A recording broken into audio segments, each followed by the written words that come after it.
All right, my truckers, a quick life update. Tomorrow, I'm already traveling to Ohio because on Wednesday, July 30th, I'll be at the Tiffin River Service Plaza, and they got free showers over there, right? I think they're so awesome. Thank you to my partners, 7 Fleet, and to Comdata. I appreciate you guys for getting me over there just to love on truck drivers.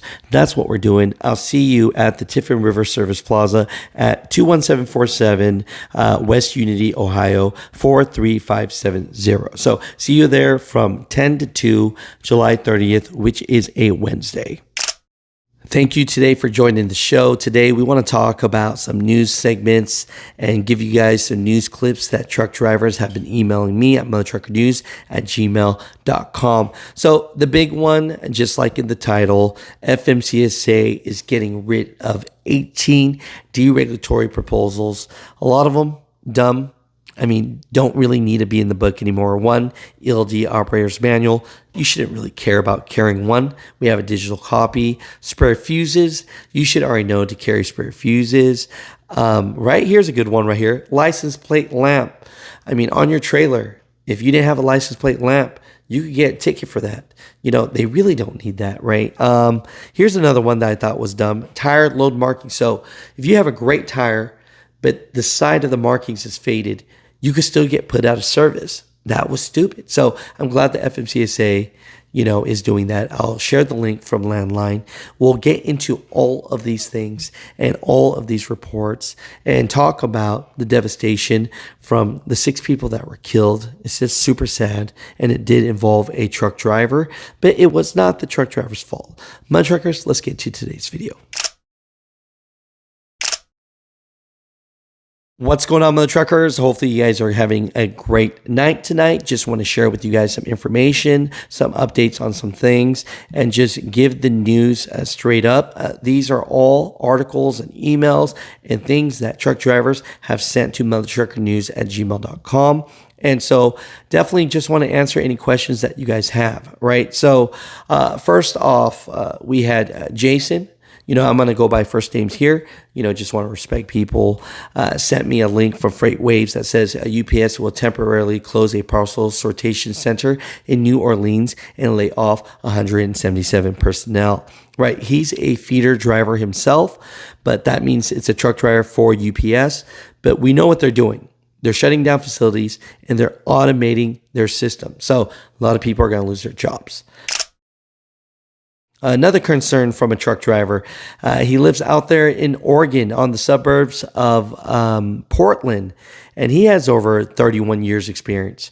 And he says Oregon DOT is saying that they're laying off snow plow drivers. So that means that this upcoming winter is going to be dangerous, and he wants to let everybody know that DOT should not be doing that. He says for the last 31 years of driving I-84, the snowplows have done a terrific job. So getting rid of snowplowers, not great. And he says can be disastrous. So, my truckers, just know that if you have an opportunity, write an email or a letter to Oregon DOT and tell them, let's keep some of these snowplowers, man. We need them.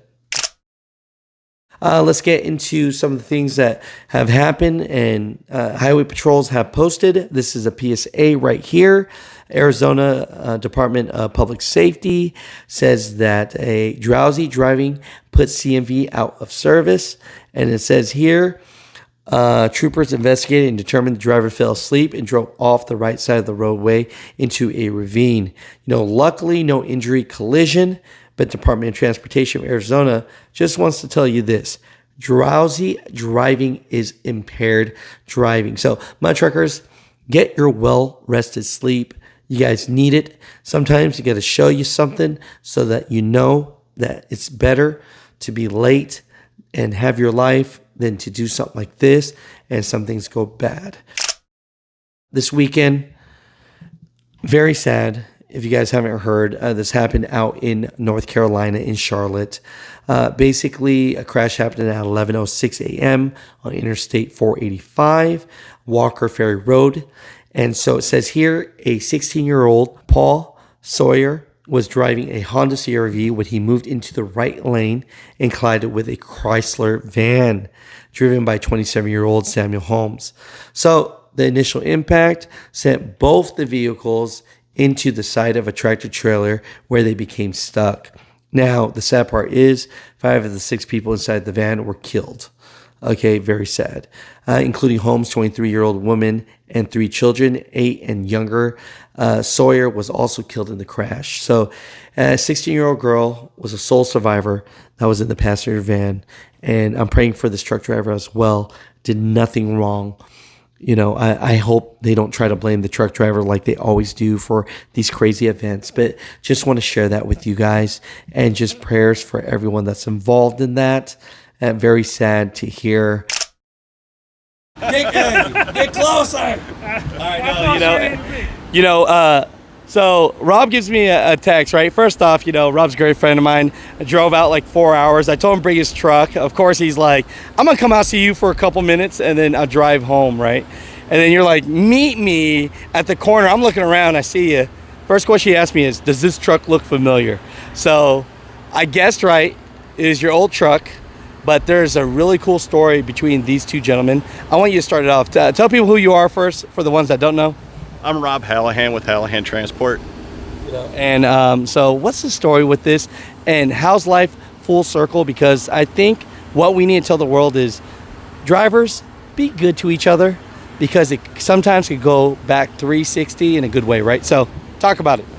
So I bought this truck when it was new. We ran it for about a year, and then we were gonna trade it in or sell it, and I put it up for sale. And Brett called me. Hey. This is Brett Parr. Hey. He called me. He was looking for his first truck. He'd never owned a truck before. Never had any business or anything like that. He was all fresh starting out, and we made a deal on the truck. He came and picked it up, bought the truck, went out on his first load, and he was new with his authority, so he needed help. And he gave me a call, and I helped him out, getting a couple loads coming back home. Like I told you, by the time he got home, he already had a paycheck in the mail, and he's like, wow, that was great, because the person that he was pulling stuff for, he was waiting 90 days, even some of them 6 months, I think, to get paid. Yeah. Damn. So, we worked a lot together, at first, and then next thing you know, he started hauling milk, doing his own thing, and he bought a second trailer, and he needed some help. So I turned around, and we're still hauling milk for him now. It's what, 3 years now? 3 years later, and we're still working together. So it's crazy. So you helped him out in the beginning, and then he built up his own connections, and now you guys are working together, and you're helping him out, and vice versa back. Yeah. That's cool, man. And what are your thoughts about this, man? The way the world works, man. Honestly, I think if more people agreed to work together, we'd all be getting ahead. Because when you're fighting against each other, you're just slitting each other's throats. And we got a good relationship, and it helps us both out. And I think more people need to do that kind of stuff. I love that, and Rob's a personal friend of mine. But, the world needs to know this. What type of character is Rob, man? Pretend this dude's not here right now. But what type of character? Because this guy tells me some crazy stories, and he still helps people out. So tell me. I'd say some of the crazy stories are probably true, but he's the kind of person that's going to have your back if you need it, and it's somebody you can trust. I love that. And for someone that's green out there, wanting to do something on this level, and they're new at it, they're not quite sure if they should do it, what's the best advice for that person? Make sure you understand what you're getting into, and the biggest thing is know people that are willing to help you, because you're not going to be able to make it on your own. You have to have these people that you can ask questions to, and Rob's one of those people. I have other people that I work with that, maybe I just need to call and ask a question, but I have those kinds of people. I wouldn't have been able to do it without the help that I have. I love that. That's wonderful, man. And so, Rob, here's a question to you now. Here and there, we always talk off camera. You help people, and sometimes people aren't great to you back. But why do you keep on continuing to help people regardless? Because I don't like to see anybody fail. I think if we aimed people to fail, then we would all fail. The better we can get other people to do things, the better we can do ourselves. I love that, man. Hey, support these type of people, man. This is real trucking right here. Thanks for coming out to Truckers Jamboree at the Iowa 80, man. This is awesome.